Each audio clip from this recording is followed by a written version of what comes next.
আসসালামু আলাইকুম এভরিওয়ান, আশা করছি সকলে ভালো আছেন। আমাদের আজকের রেসিপি পোয়া পিঠা অথবা তেলে ভাজা পিঠা। আশা করছি আপনাদের সকলের কাছে ভালো লাগবে। যারা পোয়া পিঠা তৈরি করতে চান কিন্তু পারেন না, গোলাটা পারফেক্ট হয় না এবং পিঠা ফুলে না, আজকের রেসিপিটা হলো তাদের জন্য। আমার ভিডিওটা দেখে যদি আপনারা পোয়া পিঠা তৈরি করতে চান তাহলে একদম 100% ফুলবে এবং সফটও হবে এবং রুচির মতো কিন্তু ফুলবে। আশা করছি আপনাদের সকলের কাছে ভালো লাগবে আমার আজকের সহজ রেসিপি। আপনাদের সকলের কাছে ভালো লাগলে অবশ্যই আমাকে একটু সাপোর্ট করে যাবেন। তো চলুন দেখে আসি পোয়া পিঠা আমি কিভাবে তৈরি করব। তো পোয়া পিঠা বা তেলের পিঠা বানানোর জন্য আমি একটা বলে দিয়ে দিচ্ছি 3 কাপ চালের গুঁড়ি। আমি বাজারে শুকনো চালের গুঁড়িটা ব্যবহার করেছি, আপনারা চাইলে ভিজা চালের গুঁড়োটাকেও কিন্তু ব্যবহার করতে পারবেন। আর 1/2 কাপ ময়দা, তারপর দিয়ে দিব 1 চামচ লবণ। এখন শুকনো উপকরণগুলো খুব সুন্দর করে ভালো করে নেড়েচেড়ে মিশিয়ে নিতে হবে। 3 কাপ শুকনো চালের গুঁড়োর জন্য আপনারা 1/2 কাপ অথবা 1 কাপও কিন্তু দিতে পারবেন ময়দা। অবশ্যই ময়দাটা ব্যবহার করবেন, আটা দিলে কিন্তু ওরকম ভালো হবে না, অবশ্যই ময়দাটা দেওয়ার চেষ্টা করবেন। শুকনো উপকরণগুলো ভালো করে আমি নেড়েচেড়ে মিশিয়ে নিয়েছি। এখন এক সাইড করে রেখে দিচ্ছি।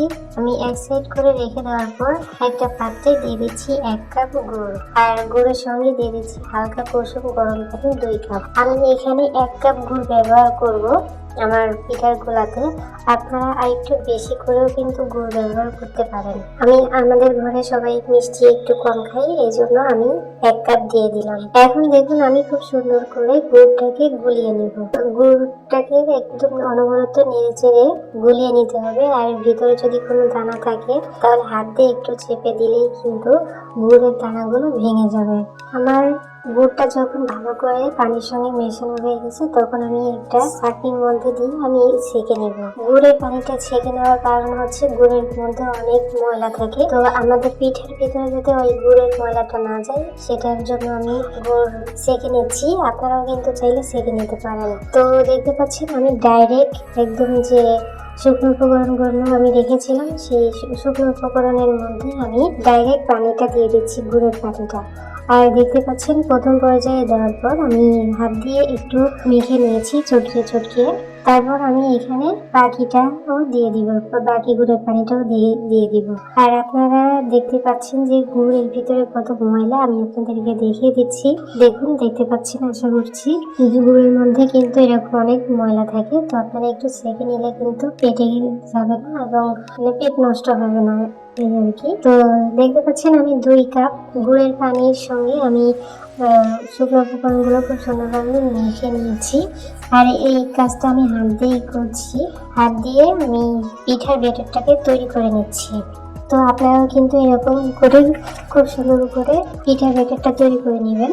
আর আমি অনবরত হাত দিয়ে একদম নেড়েচেড়ে একটু ফেটিয়ে নিচ্ছি। আচ্ছা, এখানে আমি আপনাদেরকে একটা কথা বলে রাখি, আপনারা যখন পিঠার ব্যাটারটা তৈরি করবেন তখন একেবারেই কিন্তু পানি দিতে যাবেন না, একদম অল্প অল্প পানি অ্যাড করে তারপরে পিঠার ব্যাটারটাকে তৈরি করে নিতে হবে। একবারে পানি দিতে গেলে কিন্তু আপনারা বিপদে পড়ে যাবেন, এর জন্য অল্প অল্প পানি দিবেন আর হাত দিয়ে খুব সুন্দর করে মেখে নেবেন। তো দেখতে পাচ্ছেন যতটা সম্ভব আপনারা ফেটিয়ে নেবেন, যত ভালো আপনারা পিঠার ব্যাটারটা তৈরি করতে পারবেন পিঠাটা কিন্তু ততটাই ফুলবে এবং সফট হবে, লুচির মতো ফুলবে পিঠাগুলো।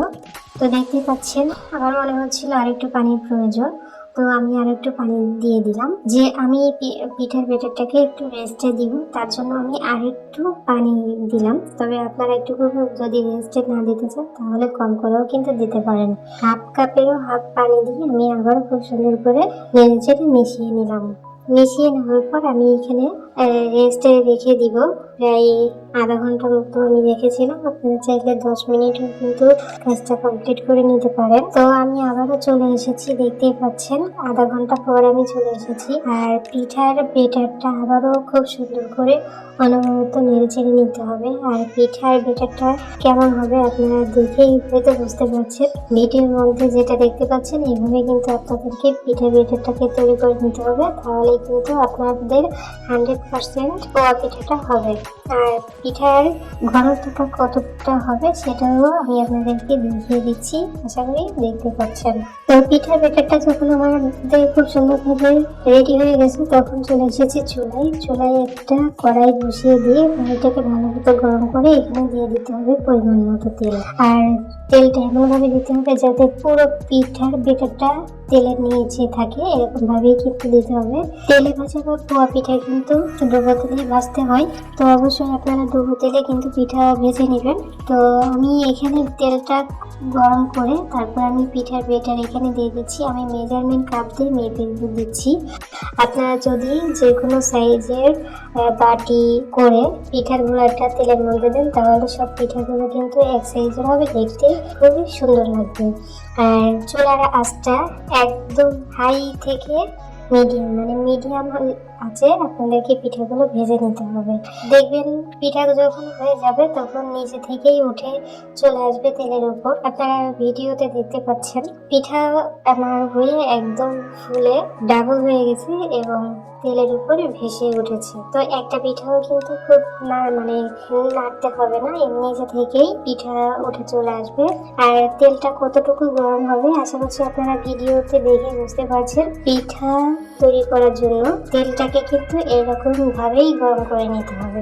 তো দেখতে পাচ্ছেন আমার একটা পিঠা তৈরি হয়ে গেছে। এখন আমি আপনাদেরকে ধাপে ধাপে আরো অনেকগুলো পিঠা তৈরি করে দেখিয়ে দিব।